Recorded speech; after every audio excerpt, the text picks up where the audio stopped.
Madame, Monsieur, bonsoir. Bienvenue dans ce nouveau numéro de l'Hebdo Éco, votre rendez-vous avec l'économie sur Médien TV. Cette semaine, nous nous intéressons à un secteur qui pèse lourd dans notre économie, 6,6% du PIB national, un secteur qui emploie 1 million de personnes et qui génère un chiffre d'affaires annuel de 37 milliards de dirhams. Aujourd'hui, nous mettons le secteur du bâtiment à l'honneur et sous les projecteurs. Pour en parler avec moi ce soir sur le plateau, j'ai le plaisir de recevoir Hanan Bouchtala. Bonsoir. Bonsoir. Vous êtes architecte et également membre du Conseil de l'Ordre national des architectes. Bienvenue. Merci. En face, j'ai également le plaisir de recevoir Driss Merroun. Bonsoir. Bonsoir. Vous êtes le ministre de l'Urbanisme et de l'Aménagement du territoire. Bienvenue. Merci d'avoir accepté l'invitation.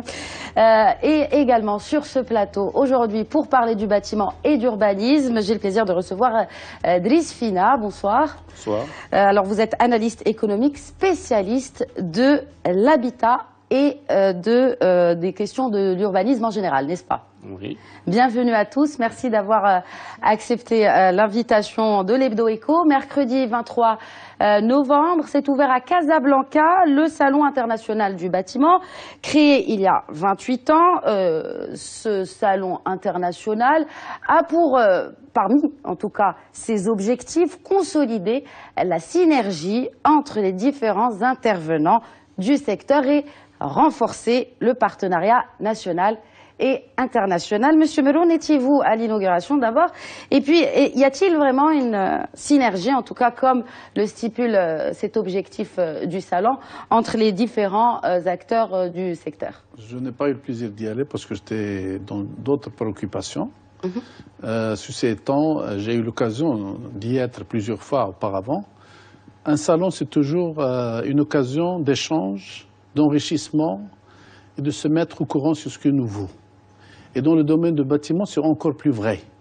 Chaque année, il y a des nouveautés qui tombent sur le marché, il y a des inventions, il y a des matériaux nouveaux qui rentrent, il y a des conceptions nouvelles qui rentrent dans le domaine du bâtiment. C'est un lieu où il y a beaucoup de recherche et par conséquent, un salon, c'est toujours une bonne opportunité pour ceux qui les visitent.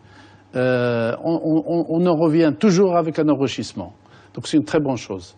Et alors, bien évidemment, les gens trouvent là-bas avec qui travailler, des partenaires nouveaux.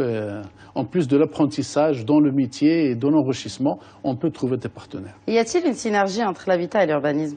C'est complémentaire. C'est complémentaire. C'est-à-dire? L'urbanisme, c'est celui qui arrête les règles et celui qui arrête l'assiette où peut se développer l'habitat.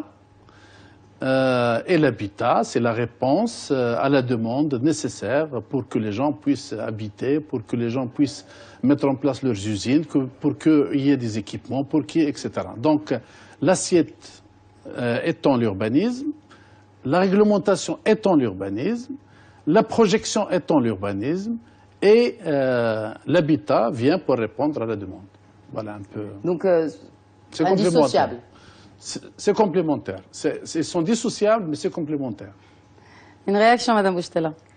En fait, pour moi, c'est vrai, je confirme ce qu'a dit Monsieur le ministre, sauf que moi je me dis, à mon sens, ils sont indissociables. Donc, on ne peut pas imaginer l'urbanisme sans l'habitat et vice-versa, parce qu'au fait, on peut dire l'urbanisme c'est une échelle macro, mais l'habitat, au fait, il fait suivre, au fait, il suit un petit peu l'urbanisme. Donc, ils sont, bon, je me dis, c'est une relation que c'est difficile un petit peu de dissocier. Mais en tant qu'architecte, moi, je pense que indissociable. Donc, voilà. Monsieur Fina?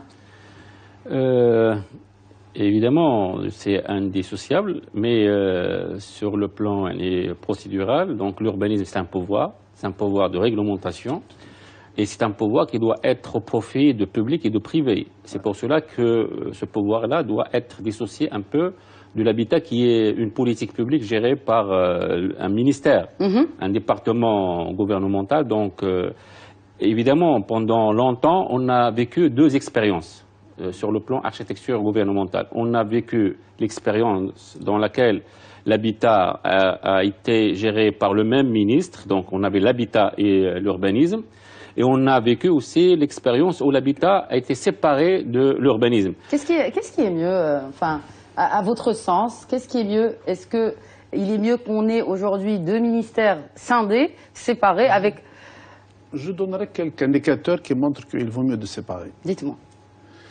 Par le passé, qu'est-ce qu'on a fait? Le ministère en charge de l'urbanisme et de l'habitat ne faisait que rattraper ce qui est mauvais, qui était fait, sans aucun effort à l'amont.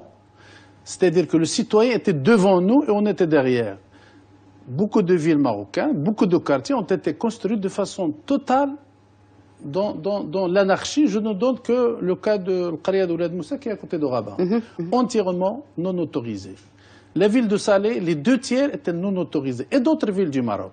Ça veut dire qu'à un moment donné, le ministère en charge était beaucoup plus pris par la production du logement que par la projection des plans d'aménagement, la couverture de l'ensemble du territoire par ce qui est utile, ce qui est indispensable, afin de pouvoir mettre en place des villes réfléchies, des quartiers réfléchis et un habitat qui correspond bien à ce qui est voulu par les citoyens, un habitat décent, valable, et on aurait épargné cette consommation de terrain qui a été faite de façon atroce à travers l'ensemble du territoire marocain, de façon anarchique, de façon mauvaise. Maintenant, qu'est-ce qu'on a fait?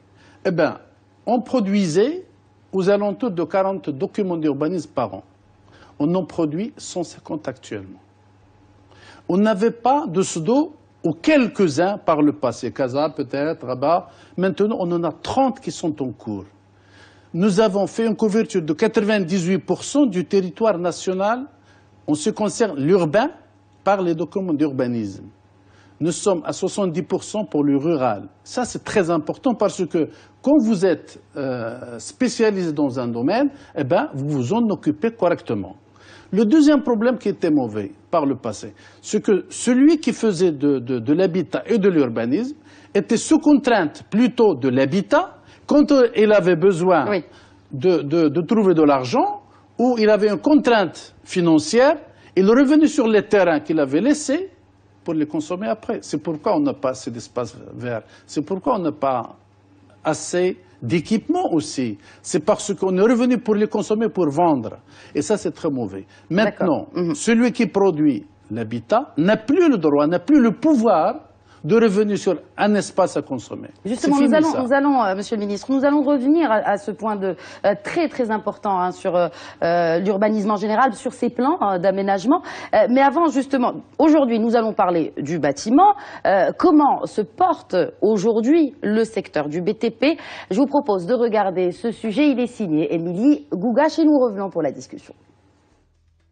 Dans le secteur du bâtiment et travaux publics, on trouve environ 60 000 entreprises, avec parmi elles une majorité dédiée au domaine de la construction. Et le secteur du BTP rapporte avec 37 milliards de dirhams de chiffre d'affaires.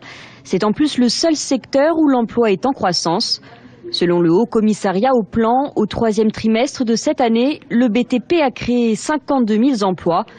Dans sa dernière enquête, le HCP constate une reprise dans ce secteur depuis environ 2 ans, après un recul dans les années 2011-2013. Une reprise qui correspond à une hausse de plus de 5% des emplois dans ce domaine. Dans le détail, 27 000 postes supplémentaires ont été créés en zone urbaine et presque autant en milieu rural. Des chiffres qui correspondent respectivement à une hausse de 4,9% et 5,8% du nombre d'emplois dans le secteur. Et zoom sur l'industrie du ciment où durant les 10 premiers mois de cette année, les ventes ont atteint un volume d'environ 12 millions de tonnes, soit une augmentation assez faible de 0,9% par rapport à l'année dernière sur la même période. Pour 2016, les analystes tablent en tout cas sur une reprise du secteur grâce à la consolidation de l'investissement public et la poursuite des grands chantiers dans la route et le ferroviaire. Les travaux publics devraient mieux s'en sortir que le bâtiment. Ce dernier est en tout cas mis à l'honneur puisque se déroule actuellement à Casablanca le Salon international du bâtiment. Une 16e édition qui revêt un intérêt particulier pour les professionnels du secteur et les partenaires étrangers. Alors, je pose la question à mes invités. Comment jugez-vous aujourd'hui l'état de ce secteur clé pour notre économie? Donc, je réagis rapidement. Il y a une petite relance que nous avons constatée à travers un indicateur très important, c'est celui de la consommation de ciment. Comme vous savez, le seul secteur qui consomme le ciment, c'est le BTP. Donc l'état de santé, on juge l'état de santé de ce secteur-là à travers le ciment. Donc depuis 2011, on a constaté qu'il y a une baisse significative de la consommation de ciment, qui est, comme j'ai dit, qui révèle que le secteur ne marche pas globalement. Dans ce secteur-là de BTP, donc il y a 3 grandes composantes. Il y a tout ce qui est travaux publics. Donc sur ce volet-là, je pense que les chantiers de l'État sont toujours en hausse. Donc, ils ont clairement sauvé le secteur. On peut le dire, parce que vraiment, côté en tout cas logement et autres bâtiments, la chute était vertigineuse. Bon, ça s'est un peu repris en début d'année, heureusement. Effectivement, donc ce qu'on a constaté, c'est que sur le côté infrastructure, sur le côté rénovation urbaine, sur le côté donc port, aéroport, donc toujours l'élan il est là, donc il y a une croissance d'une année à l'autre. Mais sur l'autre côté, c'est-à-dire la partie logement, donc on a constaté une baisse importante sur deux volets, parce que dans la partie logement, il y a 2 volets qui consomment beaucoup de ciment. Il y a le volet réhabilitation et rénovation qui sont faites par les ménages eux-mêmes. Donc sur ce volet-là, il y a eu une baisse. Et sur le volet construction des logements neufs aussi, il y a eu une baisse. Donc reste la partie liée donc à tout ce qui est bâtiment privé, donc hôtellerie et entreprises. Donc aussi sur ce niveau-là, il y a eu une stagnation. Donc au fait, le seul volet qui a enregistré en permanence des hausses et qui a sauvé ce secteur-là, ça reste les grandes infrastructures qui sont menées par l'État. Et l'État représente ici donc l'acteur principal de ce secteur de BTP. Évidemment, comme j'ai dit, donc on souhaite que cette dynamique revienne parce que, comme vous le savez, comme il a été indiqué à travers les chiffres de ACP, le secteur de BTP, c'est 52% des investissements au Maroc, c'est-à-dire 140 milliards de dirhams. Donc c'est lui qui fait drainer toutes les activités économiques, parce que lorsqu'on parle de BTP, lui, il draine derrière des activités industrielles, par exemple le ciment, les matériaux de construction, les matériaux de construction. Oui. Donc il a l'effet induit qui est important sur l'économie en termes d'emploi. Est-ce que c'est suffisant justement de construire, mais de quelle manière? Parce que nous construisons, on fait marcher finalement ce secteur. Il y a des normes qui sont produites toutes les années. Là, j'ai des chiffres. Seules 26 normes sur les plus de 1000 qui sont en vigueur sont obligatoires. Donc, et parfois, malheureusement, il y a des drames. Donc, est-ce que c'est suffisant finalement que de consommer du ciment et de créer des emplois, mais à côté, on a des villes qui sont pas très bien homogènes, en tout cas dans leur plan d'aménagement. Urbanistiquement, ce n'est pas joli. Madame Boujtella. Je confirme ce que vous avez dit. Donc, c'est bon de construire, certes, mais il faut construire suivant des règles et des normes. Et en parlant des règles et des normes, il faut aussi... Nous allons parler des normes d'abord, après on reviendra à la réglementation. Exactement. Après, il faut avoir une conception globale, parce que c'est vrai qu'on est en train de construire parfois dans l'urgence, mais sans pour autant oublier le paysage urbain, qui est très important. Donc, il faut, et même la sécurité, parfois. Exactement, il faut que ça accompagne. Donc, on ne peut pas construire pour dire, voilà, certes, c'est économique, ça draine on va dire de l'économie, de l'argent, mais au détriment de quoi? C'est-à-dire, on voit aujourd'hui qu'il y a un vrai problème. Le paysage urbain a régressé, il faut le reconnaître. C'est vrai, on alterne le bon et le mauvais. Il y a on parle de quartiers, des quartiers qui sont moins développés que d'autres. Il y a une anarchie un petit peu dans la construction. Donc, ce sont des choses qui sont un petit peu, on va dire, une résultante, si vous voulez, de cette rapidité. Il y a les promoteurs qui te disent, voilà, il y a des délais qu'il faut respecter. Moi, je veux sortir un tel projet dans telle date. Je veux sortir.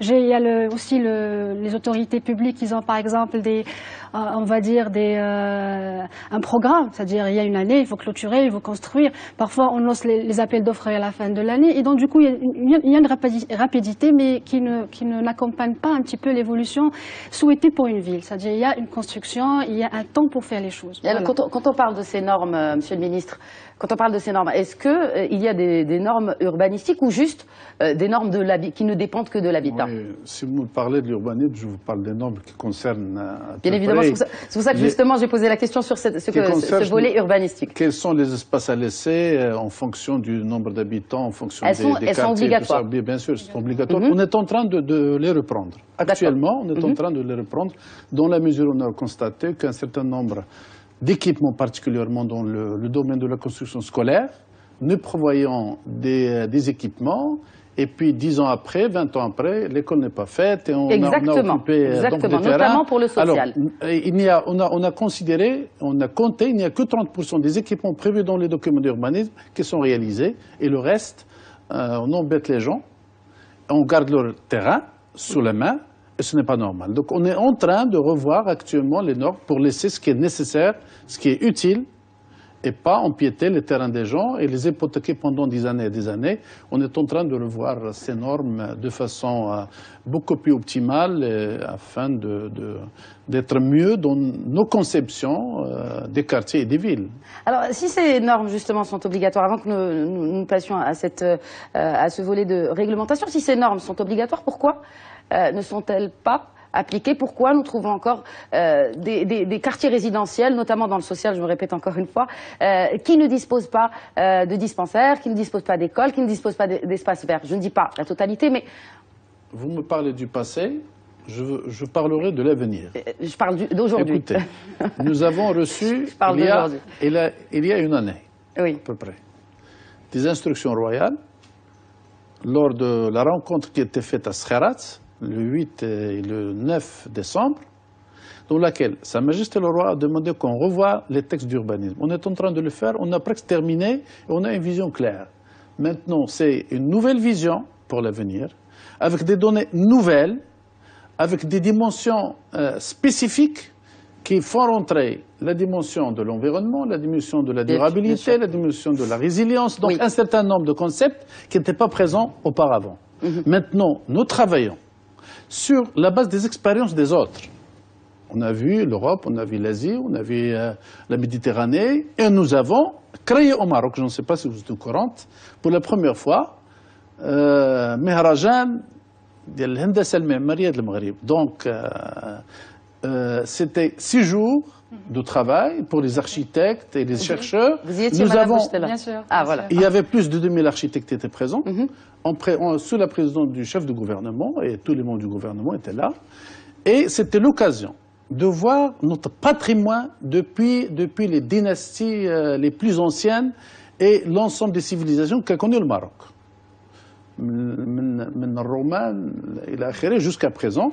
Et à travers ces journées d'études, nous avons détecté un certain nombre de choses qui sont très utiles à mettre en place demain dans le domaine de la durabilité, dans le domaine de donner au logement futur la possibilité de moins de consommation d'énergie pour chauffer ou pour refroidir. Nous reviendrons à cet aspect de durable. Oui, oui. Dites-moi. Donc, et ça, c'est important. Donc, nous sommes avec une vision de ce qui existe, mais nous voulons absolument changer ça. D'abord parce qu'il y a des instructions, et en plus parce que le Marocain a plus de conscience, a pris plus de conscience pour le futur. Il devient plus exigeant pour avoir un logement meilleur que par le passé. Décent. Et c'est normal. Il veut se déplacer de façon plus confortable, sortir et avoir l'accès pour son travail, pour son administration, pour l'hôpital, pour autres, dans l'ensemble des besoins de la journée. Il veut les faire dans des conditions meilleures et nous devons lui offrir la possibilité de faire ça à travers de nouveaux quartiers qui permettront à chacun de nous de vivre de façon plus décente. Alors, justement, vous avez parlé de beaucoup de changements, Monsieur le Ministre. Ouais. Et parmi ces changements, il y a de nouvelles réglementations, des réglementations qui ont été très contestées, que ce soit par la Fédération nationale des promoteurs immobiliers, de la FNBTP, de la Fédération nationale du BTP. Ça vous fait sourire. Donc, et également par l'ordre des architectes, et particulièrement cette loi 66-12. Donc, juste pour expliquer, ou peut-être que vous voudriez parce que nous parlons d'un flou qui concerne cette loi, C'est une loi qui sévit lourdement en cas de manquement. D'abord, je n'ai reçu aucune pétition officielle jusqu'à présent. 1. 2. C'est une loi qui a connu un séjour au Parlement et auprès du gouvernement pendant le mandat de 4 ministres. Tout à fait. Et tout le monde avait pris part à la discussion au sujet de cette loi. J'ai eu l'honneur de la faire passer au Parlement dans des conditions excellentes. Et avec la discussion avec tous les intervenants. Ah, donc les intervenants Donc, étaient moi, impliqués dans cette discussion, dans cette loi. Y compris les architectes. Donc, moi, je n'ai pas de pétition officielle. Maintenant, cette loi, qu'est-ce qu'elle apporte? Des choses simples. Cette loi... Peut-être qu'on peut l'expliquer aussi pour le public, comme ça. Oui. Cette loi permet pour la première fois de définir un responsable pour tout ce qui est contrôle de bâtiments. Avant, la ville contrôlait, le conseil municipal, l'agence contrôlait, le gouverneur contrôlait, le caïd contrôlait, tout le monde contrôlait, et personne ne contrôlait. Résultat, nous avons nos villes qui sont construites de façon clandestine. Et tout le monde, je n'ai pas vu. Ce n'est pas normal. Nous avons considéré que ce n'est pas normal. Il faut que quelqu'un soit responsable. Nous avons donné cette responsabilité de contrôle de construction au gouverneur. 1. D'accord. Donc, il n'y a plus de confusion maintenant. S'il y a un bâtiment qui est en train de se faire de façon non autorisée, ben nous connaissons avec qui parler. Donc, elle délimite la responsabilité, Elle délimite la monsieur le responsabilité ministre. totale. Bien sûr, il délimite la responsabilité. Il délimite cette responsabilité qui était diffuse et on ne savait jamais à qui on a affaire. Est-ce que c'est l'agence urbain? Est-ce que c'est le conseil de la ville? Est-ce que c'est le gouverneur? Tout le monde était responsable. Et Parce que tout le monde est un peu impliqué aussi dans la construction. Oui, alors maintenant, c'est clair, s'il y a une construction qui est en train de se faire, c'est les agents d'autorité, c'est le gouverneur. Et c'est clair. Et ça commence déjà à donner des fruits. C'est-à-dire? C'est-à-dire que les gens sont beaucoup plus vigilants que par le passé. On constate que les caïds sont beaucoup plus présents maintenant dans les bâtiments à regarder que le mqaddam al-sheikh ma bqash ma ando gharad. Il est là. Il était responsable par le passé. Est-ce que c'est quelqu'un qui s'y connaît en construction? Déjà, si vous n'avez pas d'autorisation affichée, il viendra vous dire. Et on sait que lorsque vous aviez un sac de ciment à côté de la maison, le mqaddam ghadi yjid. C'est sûr. Mais les décisions qui suivront, c'était autre chose. Maintenant, c'est clair. Il n'y a que lui qui est responsable. Donc, on ne peut pas dire demain que je n'ai pas vu que c'est le Raïs Khan Khassidira, que c'est le président qui devrait le faire, ou que c'est l'agence qui devrait le faire, ou que c'est le Khalifa Ali Khan Khassiji. C'est fini ça. Ça, c'est une responsabilité qui devient une responsabilité des autorités locales. Il y a un corps spécifique chargé de ça sous la coupole du gouverneur. Fini. Madame Boujtema. Ça, c'est une bonne chose. Bon, je donnais un point. Un point. Justement, juste pour faire réagir sur ce point, parce que dans la pétition, en tout cas, qui était sur la presse, qui a émané de la Fédération nationale des promoteurs immobiliers, de la FNBTP... C'est encore là que tu viens me voir. Monsieur Ben Mansour a été contacté, c'est l'occasion de citer, il est malheureusement en déplacement et il n'a pas pu être avec nous. Il y a également l'ordre des architectes qui conteste ce texte de loi. Madame Boujtema. En fait, j'aimerais rebondir à ce qui a été dit par Monsieur le ministre. Au fait, moi, je retiens trois points. Donc, il faut dire aussi que les architectes, l'Ordre national des architectes ont été les premiers à demander une révision des normes, ou bien de l'ensemble des textes de loi qui régissent l'urbanisme et la construction au Maroc.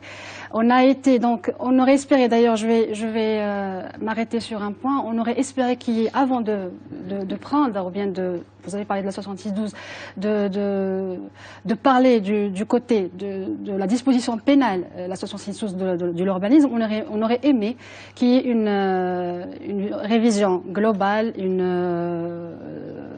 c'est-à-dire revoir un petit peu l'ensemble, un recueil des textes de loi, qu'on ait vraiment bien défini les choses, conformément au discours de Sa Majesté, donc en 2005, que Dieu l'assiste, où un discours où il a insisté sur une révision, mais avec l'ensemble des intervenants, l'ensemble des acteurs. Ça s'est pas fait? Je suis surprise d'entendre M. le ministre, il dit, voilà, on est en train d'achever cette révision. On aurait vraiment souhaité, parce qu'on n'est pas en train de remettre en cause bien on va dire, de s'imposer, mais surtout pour le bien de paysage urbain qui compte vraiment énormément aux yeux de la profession. On aurait aimé que l'ordre national, par son conseil régional, par son conseil national, ses conseils régionaux, qu'il soit on va dire, concerté, qu'on puisse donner notre avis par rapport à ça, qu'on puisse donner quand même notre conception, parce qu'on reste quand même les professionnels, parmi d'autres. Donc vous avez dit que vous n'avez jamais été sollicité. Moi je comprends que, comme vous avez dit, il y a eu 4 ministres. À un certain moment, il y avait le ministère qui a été scindé en 2. Donc c'est un projet de loi qui date de 2012, donc comme 66-12. Et on a présenté 2 mémorandums dans ce sens. Le premier mémorandum qui a été adressé à l'administration compétente, qui suite à son passage à la deuxième chambre, donc il y a eu quand même des amendements, mais qui n'ont pas pris, on va dire, nos doléances. Ce sont des doléances qui émanent un petit peu, parce qu'on ne demande pas quelque chose d'extraordinaire, on demande juste des choses qui restent conformes avec déjà la loi existante, les lois d'urbanisme, d'ailleurs, la 1290, la 1689 qui régit la profession de l'architecte et l'ordre des architectes, et les lois qui sont là, et en même temps parler, si vous voulez, et traiter, si vous voulez, tous les aspects qui concernent on va dire tous les aspects de cette loi, la 66-12. Donc on a envoyé 2 mémorandums qui expliquaient un petit peu notre position. Donc en fait vous avez réagi, j'aimerais bien que vous n'avez pas trouvé d'oreille ou? Au fait, on a été surpris, on a été à la première chambre, la deuxième chambre avec les législateurs, ils nous ont écoutés, ils ont trouvé que notre discours, de toute façon il émane de notre sensibilité de l'intérêt général, c'est-à-dire vous avez dit qu'aujourd'hui les responsables sont définis. Malheureusement, suivant la lecture qu'on a fait, il y a une certaine ambiguïté par rapport à la lecture du texte. Afin qu'on parle de choses précises, puisque jusqu'à présent je n'ai pas d'éléments précis. Il faut me donner là où il y a un problème. Dites-le, il y a un problème. Bien sûr, il y a eu, je pense qu'il y a eu deux vrais problèmes. Le premier problème, cette ambiguïté en ce qui concerne les termes juridiques. Parce que comme vous devriez le savoir, on ne peut pas réussir, on ne peut pas avoir une loi qui va vraiment s'impliquer d'une manière fluide s'il n'y a pas une maîtrise de ces termes juridiques. Concrètement, on a parlé, je vais parler peut-être tel que ça a été écrit en arabe, on a parlé de nouvelles notions, donc le muhandis al-mimari al-mushrif par exemple à al-warsh, le muhandis al-mimari al-mushrif à al-mashrou', il y a eu le muhandis al-mimari al-mushrif à al-idarat al-ashghal, donc il y avait exactement, il y avait il y avait des éléments, on aimerait bien, non, en aucun moment on essaie de laisser notre responsabilité, au contraire, nous sommes toujours les premiers à... Est-ce que vous vous sentez en fait visé par cette loi? Est-ce que l'architecte... En fait, on se sent lié, parce que justement... Parce que là, Monsieur le ministre dit que c'est le gouverneur et que c'est les autorités locales qui sont responsables. Malheureusement, là, il y a vraiment cafouillage, parce que c'est parmi les choses qui ont été en tout cas contestées, c'est ce cafouillage-là. On va mettre la lumière sur ce cafouillage. Je connais le problème. Juste après les la pause, architectes, ils ont 2 points. Monsieur le ministre, oui. On va prendre une petite pause et nous reviendrons sur ce cafouillage pour mettre les choses au clair. À tout de suite. Bonsoir et bienvenue. Si vous nous rejoignez, l'Hebdo Écho cette semaine s'intéresse au bâtiment. Juste avant la pub, nous parlions de cette loi très contestée, cette 66-12, qui, rappelons-le, est relative au contrôle et à la répression des infractions en matière d'urbanisme et de construction. Les professionnels du secteur contestent un cafouillage dans cette loi. Monsieur le ministre, juste avant la pub, vous alliez justement réagir sur ce flou qui plane sur cette loi. Pour nous, il n'y a aucun flou. Je sais que les architectes, ils ont discuté d'un seul point essentiel pour eux.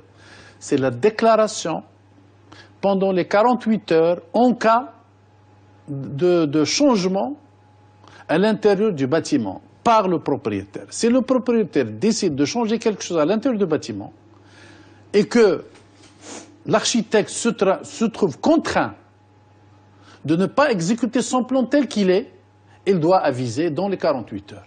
Ça, ils disent que les 48 heures, elles ne sont pas suffisantes. Par exemple, je suis en train de construire une maison et je décide, sans l'avis de mon architecte, de casser un mur pendant que les travaux sont toujours... il faut expliquer... vraiment, les travaux sont toujours en cours. Exactement.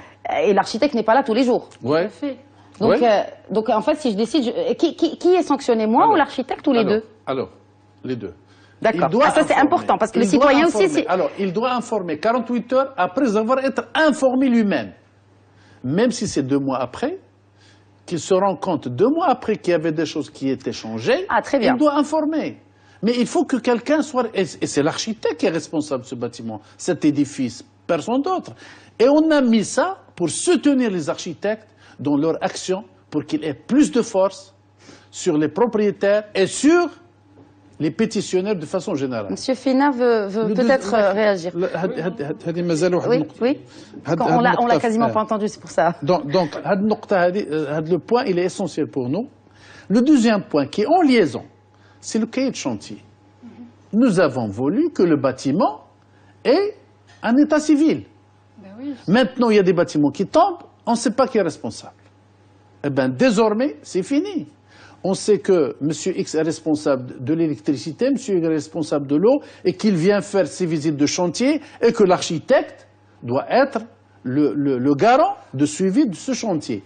Sachant que c'est lui qui a construit le bâtiment, c'est lui qui fait la coordination, et en plus, il est le mieux payé. Donc, nous considérons qu'il faut que quelqu'un puisse assurer la coordination et tout ça, et les architectes, ça rentre d'autres missions, de coordonner les actions des différents intervenants, des ingénieurs spécialisés à l'intérieur du bâtiment.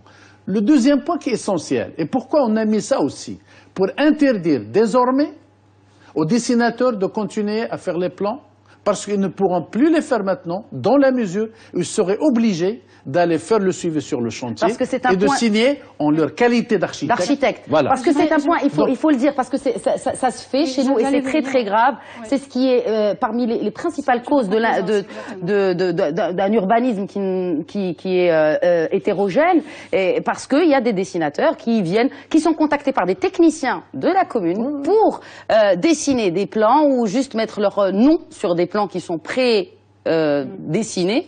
Ne font plus le suivi de la construction et du bâtiment. Allez-y. On a travaillé, ça fait quand même des années, pour ne pas dire des mois, et quand même ça fait un bon moment qu'on travaille sur rigoureusement sur cette loi, c'est la 72.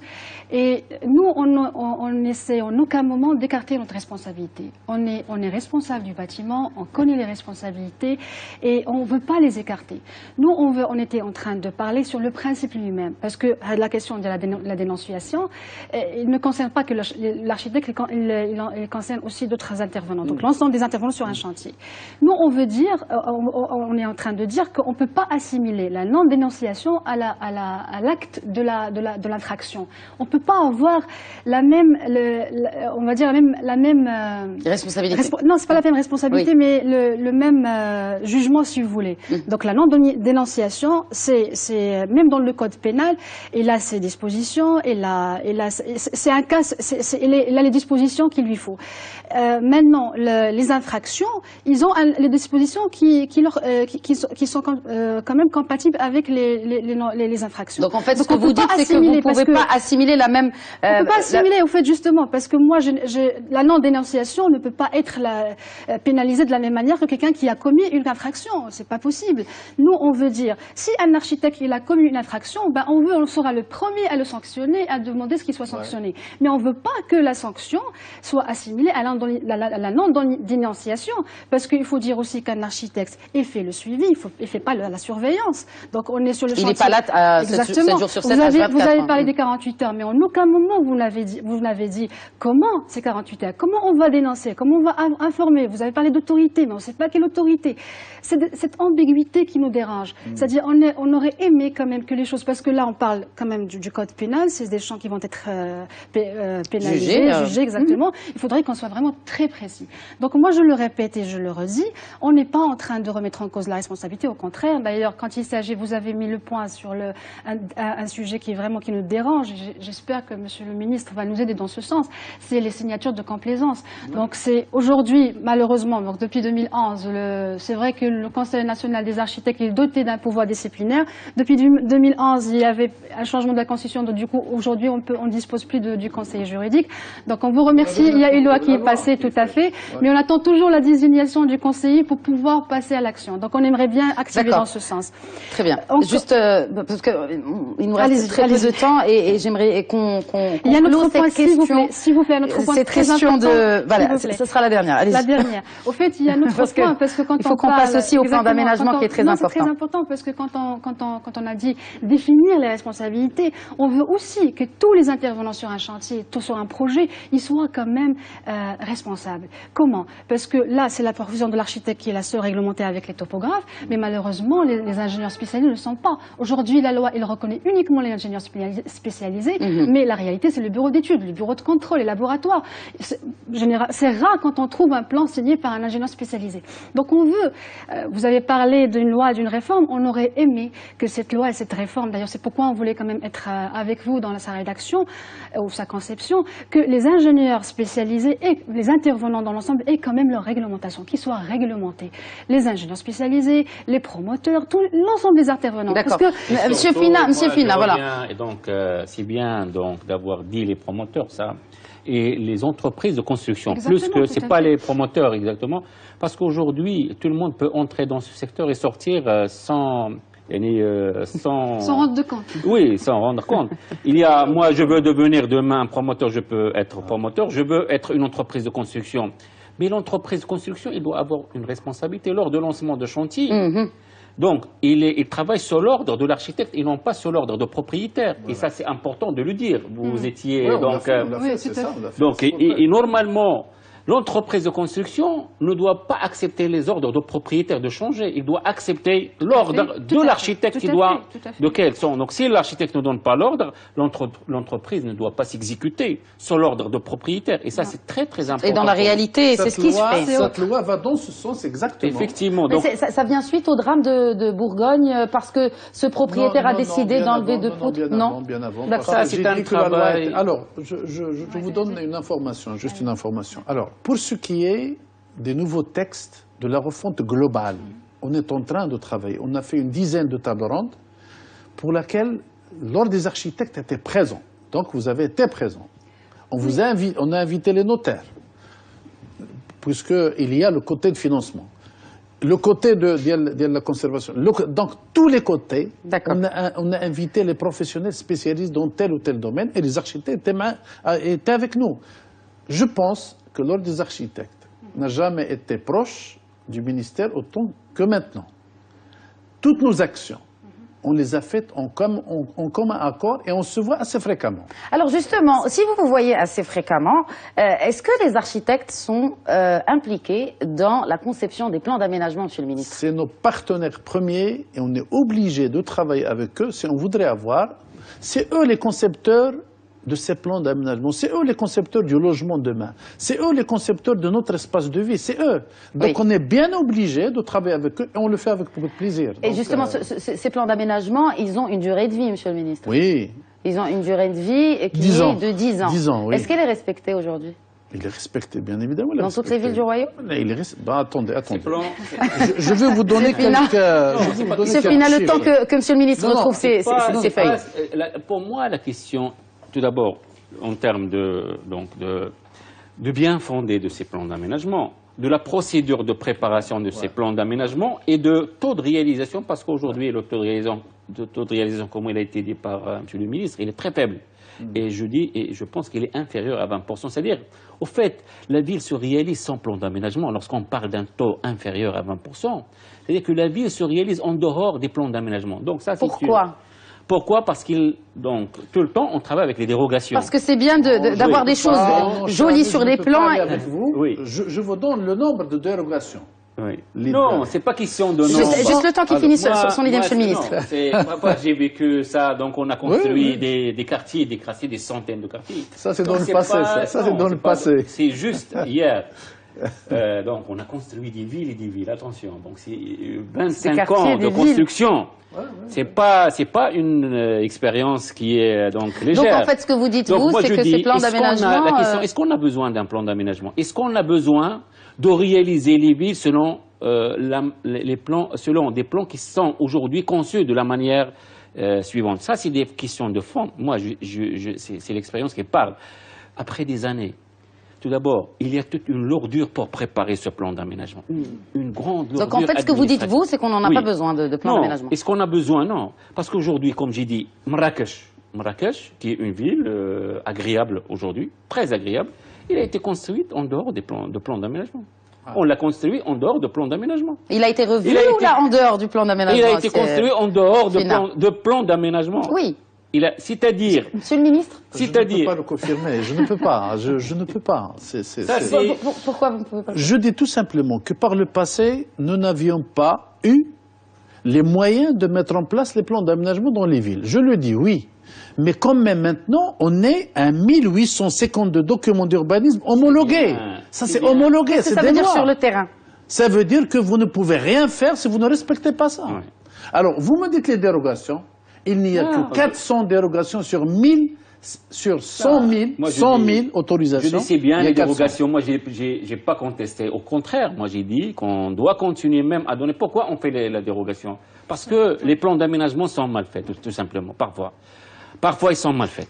Voilà, c'est-à-dire qu'on a attribué à une zone une affectation urbanistique donnée, et après l'investisseur, parce que, in fine, c'est l'investisseur qui doit décider sur son terrain. Évidemment, en harmonie avec l'ensemble de la ville. Et aujourd'hui, lorsque les décideurs viennent, donc ils sont mis devant le fait à accomplir, ils vont avec l'investisseur qui va ramener de l'argent à la ville, donc on le laisse faire son investissement, et c'est comme ça qu'on a fait beaucoup de grands projets structurants des grandes villes. Donc c'est positif. Oui, c'est très positif. Moi, au contraire, j'ai pas dit que c'est pas bon. Moi, je conteste tout d'abord la rigidité des plans d'aménagement, parce qu'ils sont rigides. Ils n'ont pas un fondement économique, ils ont un fondement urbanistique, probablement. Moi, je ne dis pas toujours qu'ils ont un fondement, parce que ce que nous voyons montre qu'au fait... Il suffit de prendre l'avion pour le comprendre. Même le fondement urbanistique, 3D, donc on pose une grande question sur le fondement urbanistique des plans d'aménagement. Donc on doit, je pense, faire un grand atelier qui regroupe un peu... Oui, qui regroupe l'ensemble des acteurs pour revoir la manière avec laquelle on planifie les villes. Est-ce qu'on va continuer avec les plans d'aménagement, avec tels qu'ils sont aujourd'hui faits, et avec la procédure de leur conception, avec les personnes qui sont en charge aujourd'hui de le réaliser? Moi, je suis très concret. J'ai vu des plans d'aménagement qui sont réalisés pour des petites villes. Ils commencent, c'est-à-dire qu'ils n'ont pas encore des problèmes urbanistiques. Et le plan d'aménagement leur crée un problème urbanistique. Et il ne leur donne pas un fondement économique. C'est-à-dire qu'on tue la ville à la naissance. Des petites villes à la naissance, on les tue. Des petites villes donc périphériques. Donc ça, c'est des choses réelles. C'est des choses réelles qu'on a vécues. Donc, pour moi, ce que je propose, c'est de faire, donc soit J'apprécie beaucoup l'idée d'un atelier de travail. Mais est-ce que justement l'ensemble des investisseurs, les investisseurs finalement, est-ce que pour eux c'est important ce plan d'aménagement ou c'est le bénéfice? Celui qui opérationnalise les plans d'aménagement, c'est le secteur privé. Voilà. Parce que c'est pas l'État aujourd'hui, c'est pas l'acteur principal dans l'acte d'urbanisation.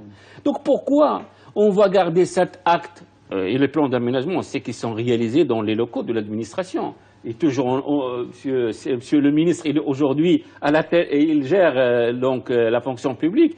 Et je pense qu'il va être d'accord avec moi. Monsieur le ministre, est-ce que vous êtes d'accord avec lui?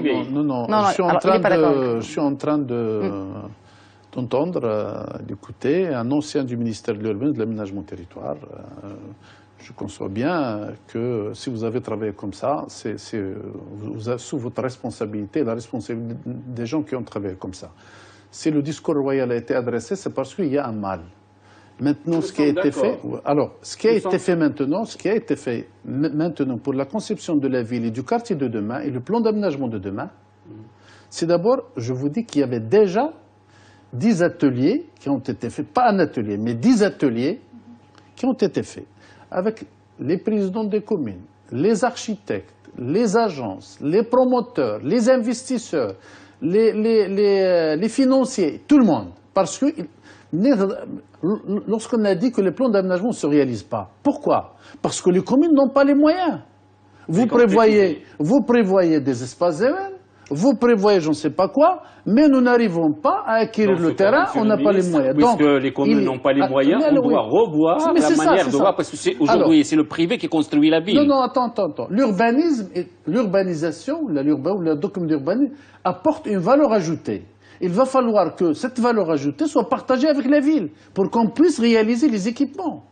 Donc en fait, ce que vous dites, c'est qu'il faut que chaque fois qu'il y a un investisseur qui vient, il paye... Pas un investisseur, pas un investisseur. Quelqu'un qui va construire quelque chose. Le plan d'aménagement donne de la valeur au terrain. Cette valeur doit aussi permettre à la ville de réaliser les équipements. Donc on doit dégager de l'argent pour la ville, pour qu'elle réalise ces espaces verts, ces hôpitaux. Mais ils ont bien un budget pour cela. Non, les villes. C'est pas suffisant. Le problème, moi, Monsieur le ministre, il parle seulement des équipements, mais on doit aller au-delà des équipements. Moi, je ne parle pas seulement des équipements. Brièvement, le plan d'aménagement, donc c'est les équipements et c'est tout ce qui est investissement au niveau de la ville. Parce que lui, aujourd'hui, ce qu'on a relevé comme constat principal, c'est que les documents d'urbanisme, ils ralentissent aujourd'hui le développement des villes, où ils créent même des aberrations urbanistiques au niveau parce que, tout simplement, le privé, il est plus orienté... C'est la conception, c'est pas les documents, c'est un document. Oui, mais c'est nous. Oui, justement. C'est ceux qui ont fait les plans avant, il faut changer ça. Justement, parce que le privé, lorsqu'il voit le plan d'aménagement qui ne convient pas à ses investissements, qu'est-ce qu'il fait? Il va au décideur de la ville pour lui demander des dérogations, tout simplement. Et cela ne veut pas dire que les plans d'aménagement ne sont pas bons. Aujourd'hui, nous sommes à un quartier modèle au Maroc, c'est le Riyad, que je considère un quartier vraiment modèle. Pourquoi il est modèle? Et pourquoi on est arrivé à ce résultat aujourd'hui après 30 ans de construction? Moi, j'y suivais 25 ans de développement de ce quartier qui était vide jusqu'à début... donc 76. Oui, 76, mais jusqu'à 85, il était pratiquement... D'accord. Aujourd'hui, nous avons ce quartier modèle et on souhaite que les quartiers... Voilà, je vous donne pourquoi. Brièvement, Monsieur Fenna. Pourquoi nous n'avons pas? Tout d'abord, il y a un outil. Il y avait toute une société qui gère ce quartier-là.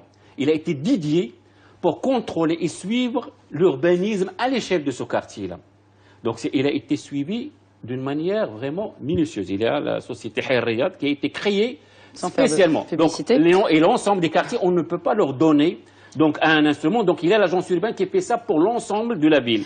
Dernier mot, Monsieur le ministre et Madame Boustella, pour clore cette discussion. Lorsqu'on fait des plans d'aménagement corrects, tels que Riyad, on a un résultat correct. Quand on ne fait pas de plan d'aménagement correct, nous avons des catastrophes. Quand on n'en fait pas du tout, comme c'est fait par le passé, بحال سلا الجديد بحال سلا هذا القرية ولاد موسى وسلا ومدن أخرى في المغرب, on a la catastrophe totale. Maintenant, ce qu'il faut faire, c'est exécuter les instructions royales avec une vision différente qui permettrait à chacun de nous de se retrouver dans la ville, en prenant en considération les différentes dimensions nouvelles, les mécanismes haladi, notamment l'environnement, le développement durable de la ville, etc. etc.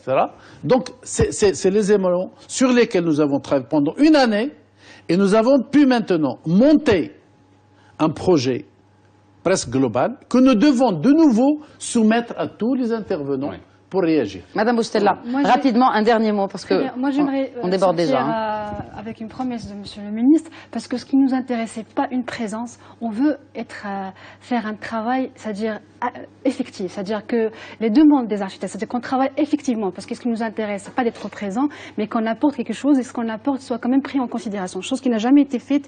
Enfin, je vais pas être global, mais on a été déçus pas mal de fois. Donc à chaque fois, on vient avec des propositions, des amendements qui sont, moi je dis, qui sont solides, qui sont défendables, mais ils n'ont jamais été pris. Donc vous voulez la promesse de Monsieur le ministre maintenant, j'aimerais bien soir sur ce plateau, parce qui que vont vous être avez parlé, Monsieur le ministre, vous avez parlé du quartier. Non, rapidement.